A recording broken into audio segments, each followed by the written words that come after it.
This has been a very violent week here in Franklin County. In Hilliard, they are mourning the death of a 10-year-old boy. He was rushed to the hospital with a gunshot wound to the head. And according to the 911 call, he may have shot himself.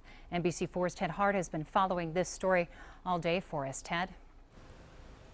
Yeah, Ellie, Colin Fraley's teachers and classmates were back here in school at the Scioto Darby Elementary School today. Meanwhile, the initial police report was released this afternoon, and it mentions possession of drugs and drug paraphernalia in the home as well.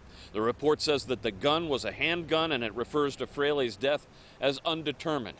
It was also, experts say, most likely avoidable. Last August in Franklinton, a 4-year-old boy pulled a loaded handgun out from under the sofa his mother was sleeping on and then shot his 3-year-old sister in the neck. A few months later on the east side, a 3-year-old boy shot himself in the abdomen with a gun he found upstairs. And then yesterday, this in Hilliard.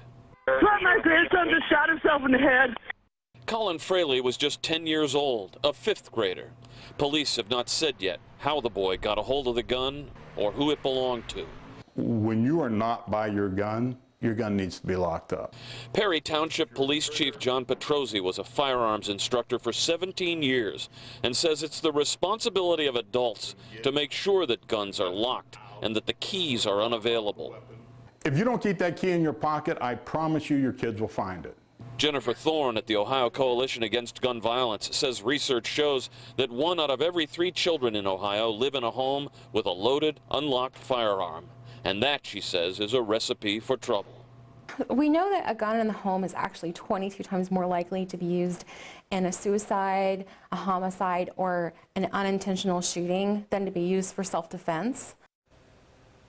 Now, there were counselors and extra teachers on hand here today to help students and one another with all of the emotions in the wake of what happened yesterday. And police investigators say that they are still very much trying to sort out exactly what happened and why. Live in Hilliard, Ted Hart, NBC4.